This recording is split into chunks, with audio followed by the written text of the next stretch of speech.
আজকে আপনাদের তৈরি করে দেখাবো। দেখুন আমি কচু কেটে রেখেছি, এই যে কচু আর আলু দিয়ে তরকারি করব, ডালনা।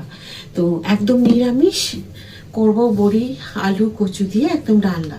তো এই রান্নাটা আশা করি আপনাদের খুব ভালো লাগবে, সাথে থাকুন। যারা নিরামিষ খাওয়া খুব পছন্দ করেন তাদের ভীষণ ভালো লাগবে। তো আমি তার জন্য মশলা নিচ্ছি, কি আপনাদেরকে দেখিয়ে দেব। নমস্কার, পশ্চিম মেদিনীপুর থেকে পুতুলি হোম কিচেন আপনাদের সকলকে জানাই স্বাগত। আশা করি আপনারা সকলেই খুব ভালো আছেন, আমিও খুব ভালো আছি। তো আপনারা আমার সাথে থাকুন আর দেখে নিন পুরো নিরামিষ কচু আলু বড়ি ডালনা। দিয়েছি আমি একটা টমেটো, আর দিয়েছি তিনটে এই কাঁচা লঙ্কা, চারটে দিয়েছি ছোট ছোট, আর দিয়েছি এখানে আদা। তো এইগুলোকে আমি বেটে নেবো, জিরে গুঁড়ো দেবো, ধনে গুঁড়ো দেবো। তো সাথে থাকুন, মশলা এটাকে বেটে নেবো এখন আমি। আর এখানে নিয়েছি এই যে কচু আলুর তরকারি। তো সেইটা দিয়ে আপনাদের আমি রান্না করে দেখাবো। দেখুন কচুগুলোকে আমি এইভাবে কেটে নিয়েছি। তো এখন এগুলোকে আমি কিভাবে রান্না করছি সাথে থেকে দেখে নিতে হবে। কচু আলুগুলোকে আমি প্রথমে ভেজে নেব তেলে।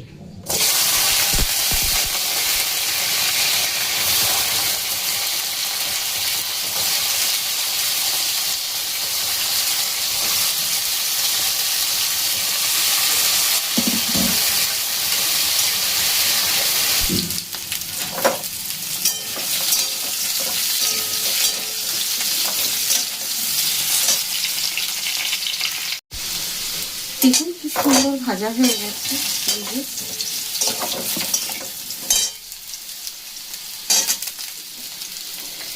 এবার দিয়ে দেবো আমি পরিমাণ মতো নুন,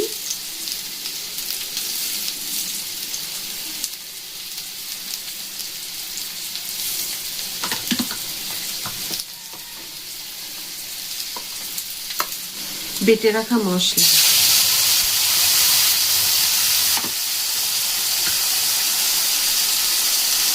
জিরে গুঁড়ো, ধনে গুঁড়ো, একটু চিনি, মিক্সি ধোয়া জল একটুখানি,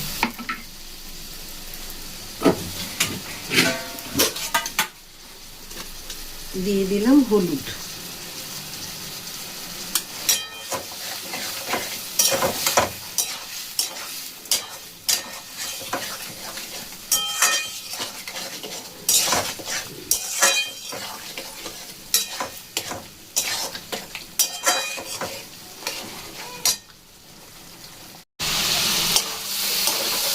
কষানো হয়ে গেল কচু আর আলু। এখন বাকি রান্নাটা সাথে থেকে দেখে নেব, খুব সুন্দর হয়ে হয়। এবার আমি দিয়ে দিলাম জল, ছোট গ্লাসের 1 গ্লাস জল।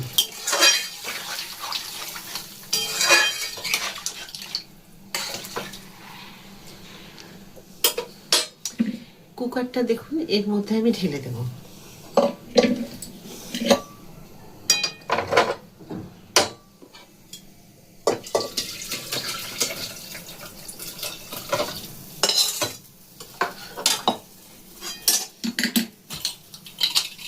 একটা সিটি পড়ে যাবে, দিয়ে স্টিমে রেখে দেবো, আর তা নাহলে 2টো সিটি পরে স্টিমটা বের করে দেবো।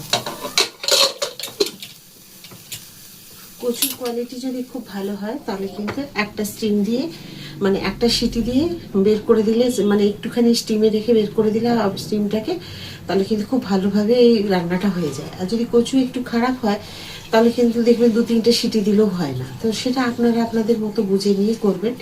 এই কচুগুলো একদিন আমি রান্না করেছিলাম, সত্যি খুব ভালো ছিল। আর আপনাদের আরেকটা কথা বলি, আমি তো ছিলাম না মাঝখানে, জানেন তো আপনারা সকলে, আমার বাবা মারা গেছে। তো সেই কারণে আমি আবার চলে গেছিলাম। আমার দাদা দিদি যে ঘাট কাজ ছিল, সমস্ত কিছু ক্রিয়াকর্ম যেগুলো থাকে সেগুলোর জন্য আমি চলে গেছিলাম।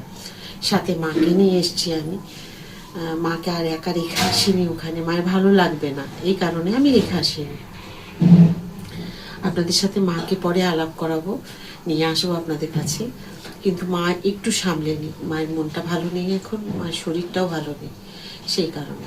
তো একদিন আপনাদের কাছে নিয়ে আসবো, আপনাদেরকে দেখাবো আমার মাকে। একটু চেহারা খারাপ হয়ে গেছে, মাকে দেখেছি সদবা অবস্থায়, তো সিঁদুর শাঁখা আর আগেকার মানুষ বুঝতেই পারছেন, তাদের মাথাতে শ্যাম্পু সাবান দিলে পরেও সিঁদুরটা ঠিকভাবে যেত না। তা মাকে ওই চেহারাই আমরা দেখেছি। আর হাতে কোনোদিন মা একটা মানে শাঁখা বেড়ে গেল, ভেঙে যাওয়া তো বলে না, বেড়ে গেছে, তো বেড়ে গেলে যদি শাঁখা পলা কোনো রকমভাবে বেড়ে যেত, তো সঙ্গে সঙ্গে শাঁখারি দিয়ে ডেকে শাঁখা পরে নিত বা কি পরে আসতো, এরকমভাবে তখনকার ছিল। তো শাঁখা পলাম ছাড়া মাকে কোনোদিন দেখিনি।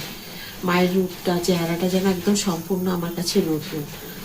তো সেই কারণে আমারও একটু সামলে নিতে, মাকে দেখতে একটু আমার চোখের মধ্যে বসিয়ে নিতে সময় লাগছে। তো যাই হোক, আপনাদের সাথে এটাই বলার ছিল যে মা এসেছে, মাকে নিয়ে এসেছি আমি আমার কাছে, আপনাদের কাছেও একদিন নিয়ে আসবো, আপনাদেরকে দেখাবো। তো চলুন, ততক্ষণ রান্নাটা আমার এটা হয়ে যাক, সিটিটা পড়ুক, আপনাদেরকে দেখাবো। দেখুন, আমি এখানে দিয়ে দেবো একটুখানি জিরে, সাদা জিরে একটু দিয়ে দিলাম, দুটো তেজপাতা, আর এখানে কয়েকটা বড়ি ভেজে রেখেছি।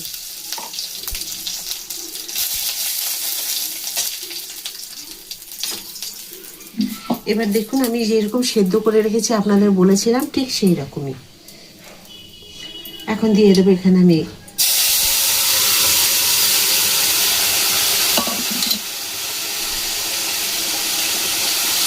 দেখুন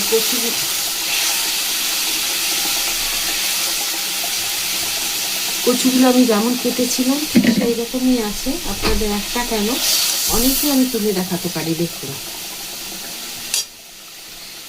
এবার যে প্রেশার কুকারে লেগে আছে ঝোলটা, একটুখানি আমি গরম প্রেশার কুকারে জল দিয়ে দিলাম, দিয়ে দেবো সাথে বড়িগুলো।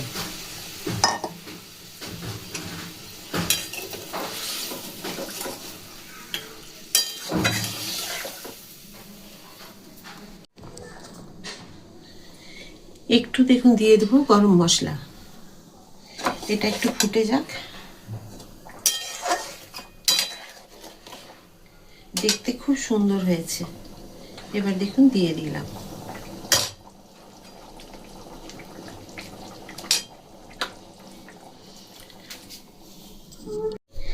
একটুখানি দিয়ে দেবো গলানো ঘি, একটু ঘি দিয়ে দিলাম।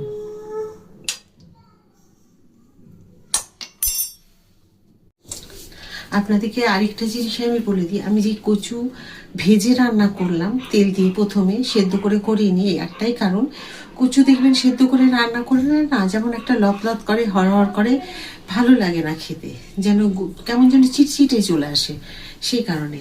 আর কচু যদি ভেজে আপনারা রান্না করেন দেখবেন খুব সুন্দর হয়, একদমই ঘাটা ঘাটা হয় না, বা লত করে না, বা হড়হড় করে না, সেই কারণে আমি এইভাবে করেছি। তো আপনারা এইভাবে করে দেখবেন, খুব ভালো হয় আর খুব সুন্দর হয়েছে দেখতে। আপনাদেরকে আবার একবার দেখিয়ে দিচ্ছি, আমি গ্যাস অফ করে দিয়েছি। কেমন লেগেছে অবশ্যই আমাকে কিন্তু কমেন্ট করে জানাবেন যে কচু বড়ি আলু ডালনা আপনাদের সকলের কেমন লাগলো। যেটুকু জল দিয়েছি আমি সেটা বড়িতে কিন্তু টেনে নেবে, সেই কারণেই ওইটুকু জল দেওয়া আছে।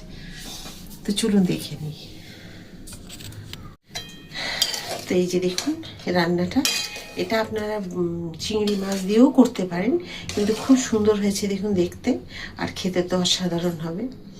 তো আজকে এই বড়ি কচু আলুর তরকারি ডালনা আপনাদের সকলের কেমন লাগলো অবশ্যই কিন্তু কমেন্ট করে জানাবেন। যদি ভালো লাগে তো প্লিজ লাইক, সাবস্ক্রাইব আর শেয়ার করে আমার সাথে থাকবেন।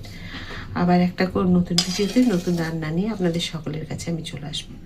সবাই খুব ভালো থাকুন, সুস্থ থাকুন, নমস্কার।